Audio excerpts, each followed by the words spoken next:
A'udzu billahi minasyaitonir rajim. Bismillahirrahmanirrahim. Alhamdulillahirabbil alamin. Assalatu wassalamu ala asrafil anbiya wal mursalin sayyidina Muhammad wa ala alihi wa sahbihi ajmain. Assalamualaikum warahmatullahi wabarakatuh. At sa iyo naman sister na hindi ka pa Muslim, magandang umaga sa iyo. Okay? So, iaano ko sa iyo, tatanungin kita ng ilang mga katanungan. Kung sa iyo, iba, mayroon ka ng kaalaman patungkol sa Islam, mayroon ka na bang idea? Konti. So, dadagdagan natin ang idea mo. So, anong klase kang Kristiyano? Anong klase kang Kristiyano? Kasi dapat malaman ko kung anong klase kang Kristiyano. Hindi, saan ka doon? Saan ka doon? Roman Catholic, Iglesia ni Cristo, Born Again, Saksi de Jehovah, El Shaddai, SDA, o ano man? Saan ka doon? Anong klaseng born again? Kasi ang born again, may kaano rin yan, may kasama rin, may iba rin ka, ano yan? May born again na oneness, may born again na Trinitarian. Saan ka doon? Hindi mo alam eh. Ang gulo. Subhanallah. Yan ang nagiging problema sa atin, sister. Tayo, na mga Roman Catholic, dati ako Roman Catholic din, hanggang sa nagpalipat-lipat tayo, bakit sa anong dahilan? Bakit hindi tayo pumipirmi sa ating relihiyon? Dahil hindi sa atin naging malinaw. Biruin mo sa atin pa lang, sa Roman Catholic, aalis siya, lilipat, ganun pa rin ang kanya pupuntahan. Born again, ang iba nga lang, itong born again, wala silang santo.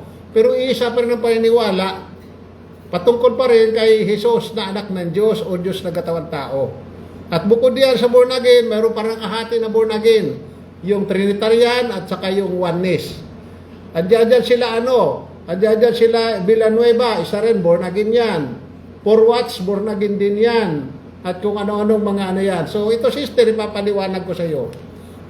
Tayo, mga Kristiyano, kabilang na ito pangkalahatan, tayo mga Kristiyano, kulang tayo ng kaalaman sa ating pananampalataya.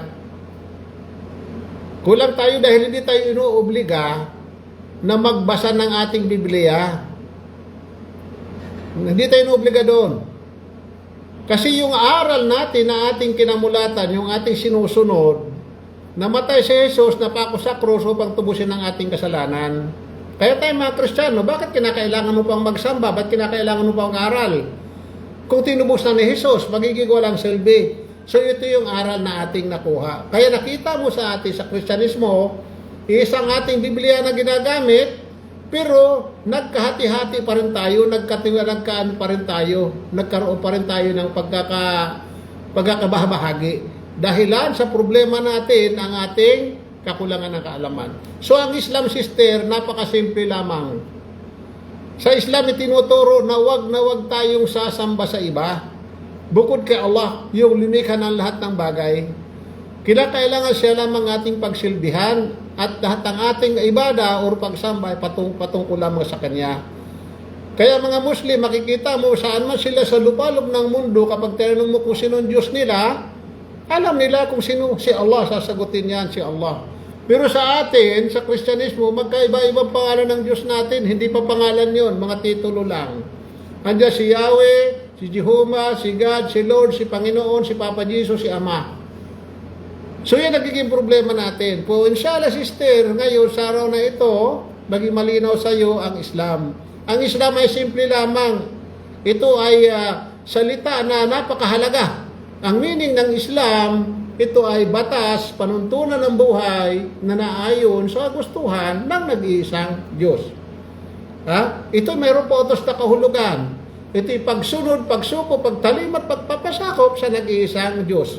At ang sinumang sumunod, sumuko, tumalim at pagpasakop sa nag-iisang Diyos na yan, sa tinatawag na Muslim. Kaya proud ka dapat kapag tinawag kang Muslim sapagkat ikaw ang tao na sumusunod sa mga batas ng Diyos. Ano man dapat natin nun, sundin sa batas ng Diyos, unang-una sister, ang pagdarasal. Yung tinatawag sa Arabic na sala. Kinakailangan ng ating pagdadasal o tamang ating sinasamba ng Diyos. Kaya sa Islam, una kilalanin muna natin ang Diyos. Sino ba yung Diyos natin sinasamba? So pag nakilala natin ang ating Diyos, saka natin sambahin. Kasi sayang din naman ang ating pagsamba kung hindi natin makikilala yung ating Diyos. Importante na makilala natin yan. Kapag nakilala natin ang ating Diyos, saka natin sasambahin. At paano dapat tayo sumamba sa Diyos natin? Kinakailangan para matiyak natin na tamang ating pagsamba kung paano dapat sumamba si Abraham, si Moses, si David, si Jesus at Muhammad. Sapagkat isa lang, kailan pamamaraan ng pagdarasal sa nag-iisang Diyos. Bakit? Sapagkat isa lamang ang Diyos nagpadala sa kanila. Kaya dapat sundin natin ito. Kapag sinunod natin sila, ibig sabihin tayo ay ang tinatahak na landas ay paraiso. Dalawa lang ating patutunguhan, sister. Impyerno lamang at paraiso. Hindi totoo ang itong purgatorio. Wala ito ang purgatorio. Ito ay kabulaanan lamang na ating mga mangangaral. Dalawa lang. So, kinakailangan mo magkaroon ka ng susi para makapasok ka sa paraiso. Dahil kung wala ka susi sa paraiso, hindi ka makakapasok. Nandun ka lang sa bungad. Wala ka ibahan sa bahay. Halimbawa, binigyan ka ng bahay, sa iyong bahay na yan, pero ka makakapasok dyan. So, kailangan mo susi. So, ang susi nito, ito yung tinatawag na shahada or pagsaksi. Binibigkas ng Arabic, Ashhadu an la ilaha illallah wa ashhadu anna Muhammadan abduhu wa rasuluh. Nang ibig sabihin nun, kung ikay Kristiyano, idudugtong mo, wa ashhadu anna Isa abdullahi wa rasuluh. Tapos ibig sabihin nun, ako'y sumasaksi na walang ibang Diyos dapat sambahin maliban kay Allah, at ako'y niniwala na si Muhammad ay sugo ng Allah. At ako'y niniwala din naman na si Isa or si Jesus ang anak ni Maria ay sugo ng Allah.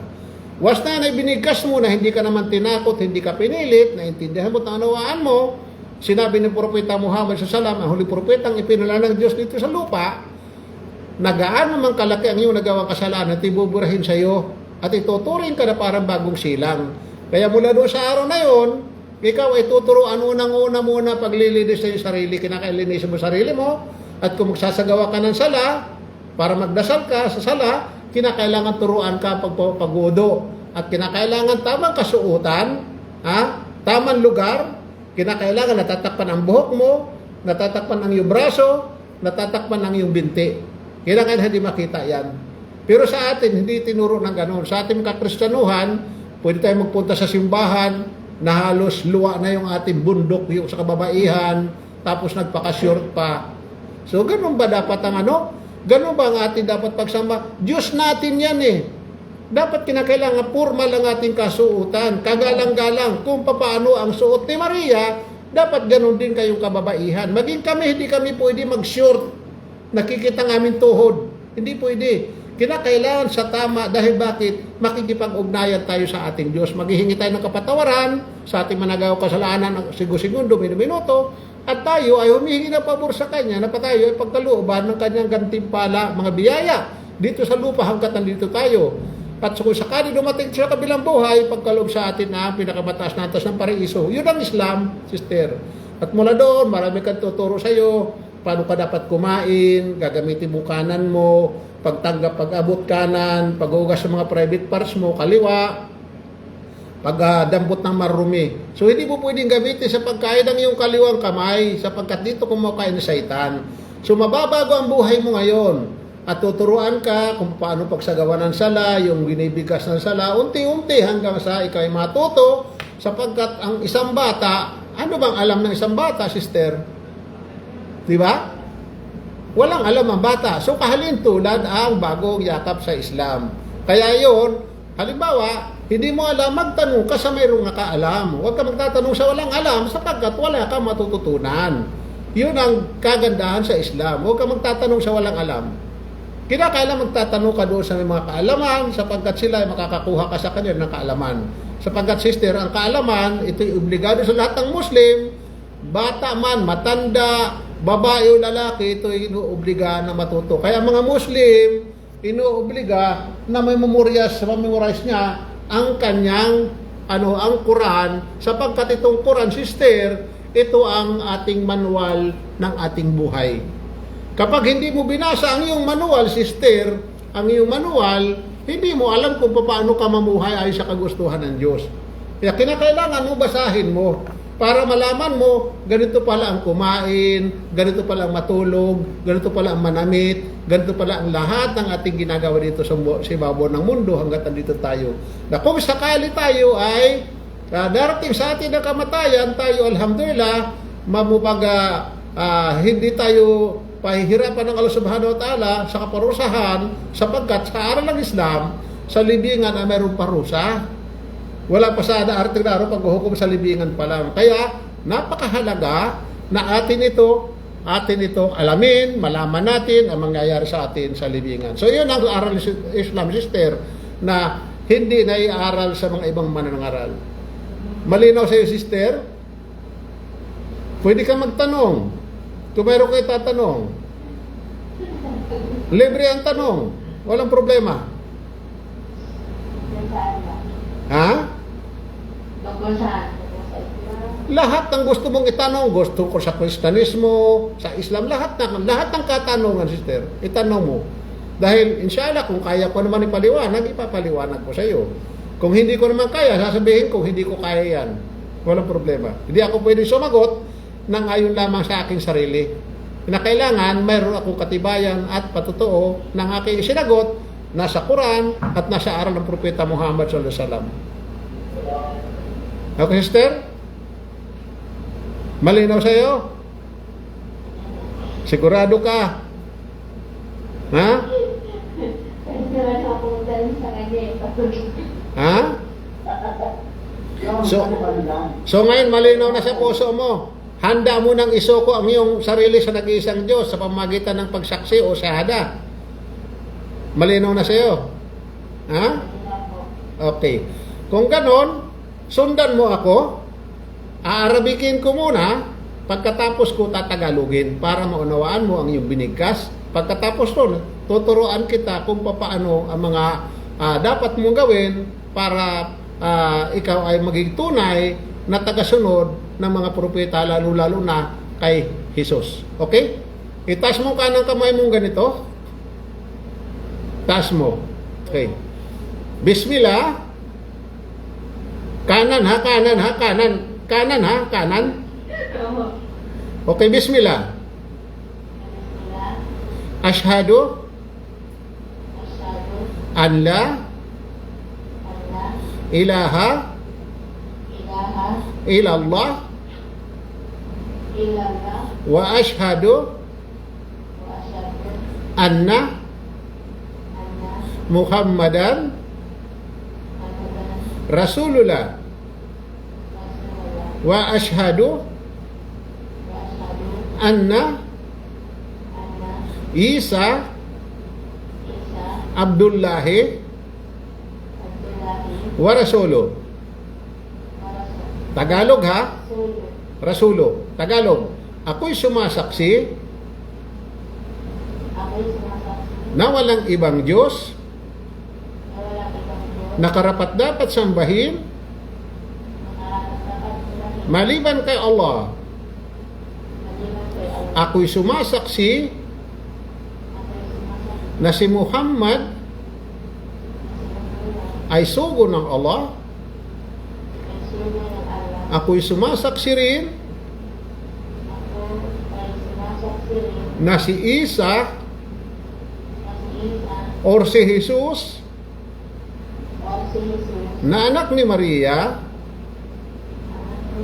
ay sugo ng Allah. Allahu Akbar, sister. Masyaallah, masyaallah. Kung tunay ang iyong binigkas, sister, mula sa puso mo, ikaw lamang nakakaalam yan at saka yung ating Diyos na si Allah, tunay na ikaw ngayon ay malinis, walang bahid kasalanan. Ikaw ay kahalintulad ng isang batang sanggol na walang kasalanan. Kaya pangalagaan mo at ingatan mo ang pagkakasala.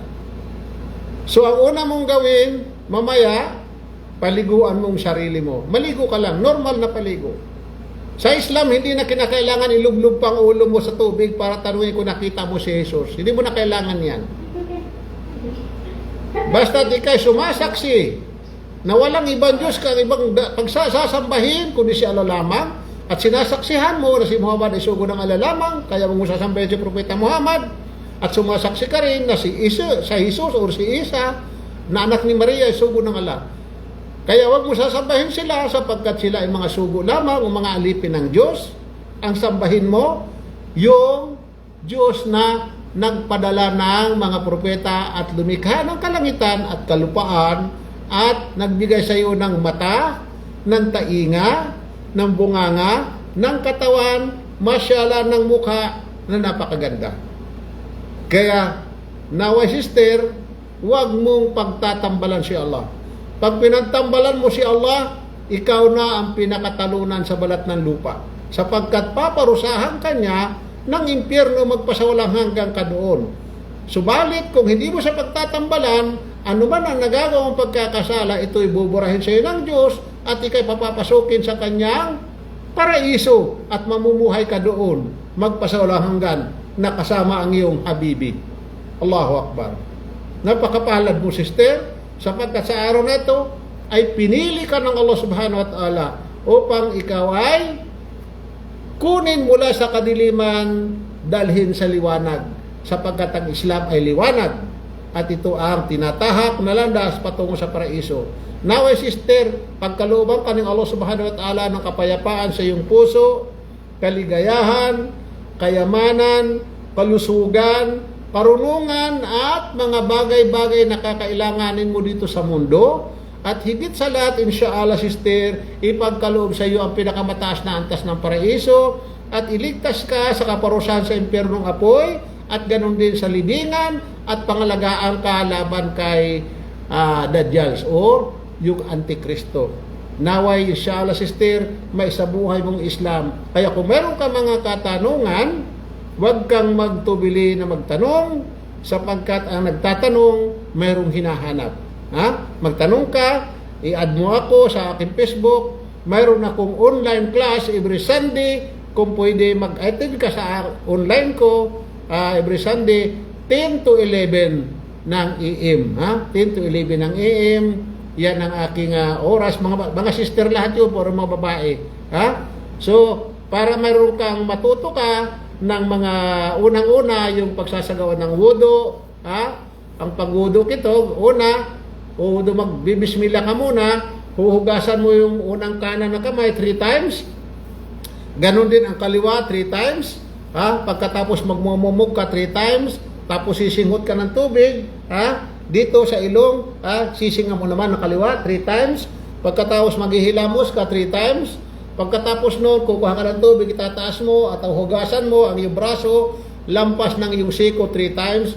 Ganon din naman dito sa iyong brasong kaliwa 3 times din. Pagkatapos kukuha ka ng tubig, iwisik mo ng kaunti, hahawakan mo mula dito sa noo mo, papunta sa likod. Pagkatapos nito, ibabalik mo siya, sabay kalikot ng hintuturo ng iyong tainga at hahagurin mo sa likod ng iyong tainga ng hinlalaki. Isang beses lang ito. Pagkatapos, ang iyong paa kanan, yung mga daliri ng iyong paa hanggang sa lampas bukong-bukong 3 times. Ganon din ang kaliwa, sa mga daliri din hanggang bukong-bukong 3 times. Pagkatapos noon, bibigkasin mo ang Ashhadu an la ilaha illallah wa ashhadu anna Muhammadan abduhu wa rasulullah. Ikaw ay malinis na, ang iyong intensyon, ikay magsasala, kung anong na sala, anong ilang rakat, anong sala ang gagawin mo. Pero sa ngayon na hindi mo pa alam, dapat sasabay ka lamang muna sa iyong mga kasama dyan na mga Muslim. Sabay ka lang muna. Para ikay matuto. Sa umaga, bago ka gumising, magsasagawa ka ng 2 rakat, tinatawag ito na Fajr. Pagdating ng tanghali, magsasagawa ka ng 4 raka, tinatawag ito na Duhur. Pagdating ng hapon, alas 3 o alas 3:30, magsasagawa ka ng 4 raka, tinatawag ito na Asar. Pagdating ng lubog ng araw, magsasagawa ka ng 3 rakat, tinatawag ito na Maghrib. Bago ka matulog, sa pagitan ng paglubog ng araw at saka yung hating gabi, magsasagawa ka ng 4 na raka, tinatawag naman ito na Isha. So ito gagawin mo 5 times a day habang ikay nabubuhay, makikita mo ang pagbabago ng iyong buhay. Pag naisagawa mo ito, magkakaroon ka ng tunay na kapayapaan sa iyong puso at magiging magaan ang iyong pamumuhay. Mawawala sa iyong pangamba, takot at kung ano ligalig sa iyong puso, kundi ang mararamdaman mo ang iyong kaligayahan. Yun ang tunay na ligaya ng isang tao. Hindi kayamanan ang nagpapaligaya sa tao. Hindi yun. Sapagkat kung kayamanan ang nagpapaligaya sa tao, dapat walang nagpapakamatay ng mga mayayaman. Subalit, bakit may nagpapakamatay ng mga mayaman? Mayaman nga sila, marami silang kayamanan, ngunit maligalig yung kanilang puso, dito nagkakaroon sila ng problema, apektahan kanilang utak, at yun, winawakasan na nilang kanilang buhay. Ganon ang mga walang panampalataya sa Diyos. Madali na natataranta. Samantala, ang isang Muslim, ito ay nagsasabi lamang sila, Alhamdulillah, o salamat sa Allah, sapagkat ito ay pagsubok lamang. Maaaring mayroon tayong mga pagkukulang para lamang tayo, kumbaga parang ginigising tayo, dahil minsan nakakalimot tayo sa ating Diyos kapag nananagana tayo. So ito ay pagsubok lamang sa atin ng Allah Subhanahu wa Ta'ala. At tandaan natin, sister, ang lahat na nangyayari sa buhay natin, ito ay tinatawag sa Arabic na kadar o tadhana, itinadhana na. Kaya tulad halimbawa, sister, mashallah, napakapalad mo at binabati kita, kung malapit ka lang sa akin, bibigyan kita ng regalo, inshallah. Para magkaroon ka ng certificate, ganitong gawin mo, mag-send ka ng iyong picture, ID picture with hijab, ha? Hijab. Ha? Picturean mo, i-send mo kay bro sa Abdullah, siya mag-preprint dito sa mga studio dito. Pagkatapos, send ka rin ng xerox copy ng iyong ikama, xerox copy rin ng iyong passport, at saka yung mayroon ditong form, ganitong form, ha? Itong ganito, ha? Pipildapan mo ito, ha? Pipicturean ko, tapos pipildapan mo sa papel, at dito ako na lang magsasalin dito, ha? Total, magkatabi lang naman kami niya ng aming pwesto. Diyan lang naman siya sa kabila, wala pang 2 kilometro. Kaya lang, dati dito yan sa nagpupunta, pero ngayon medyo abala na yata sa mashallah. Itong aking estudyante namin dito yan. Regular student dati yan, mashallah. Masipag yan, mashallah. At kung hindi ako nagkakamali, sa akin yata nagsahada ka, bro? Ako, sige po. Sa akin nagsahada yan, mashallah. Siya ang kumbaga sa katulad ginawa mo, sharing ng ganyan, mashallah. So, alhamdulillah, inshallah, inshallah, maayos ang inyong, ang inyong papel, inshallah. At pagdating sa ganyang pagtawag nito, mayroon tayong kontak na tao at si Bro Abdullah na lamang ang aking dahil ikaw ay malayo. Okay, sister? Mayroon ka bang katanungan pa na Ano yung rakat sa dasal? Rakat unit. Raka, tinatawag na raka. Isisin ka sa ni bro, meron siguro siya mga picture kung paano pagsagawa ng sala o kaya papadalhan kita ng padalhan kita ng tawag nito ng video patungkol sa mga sala sa binabigkas ng opposition. Iyan po lang ako sa aking messenger o sa Facebook ko, ha, para ma-send ko sa iyo. Okay?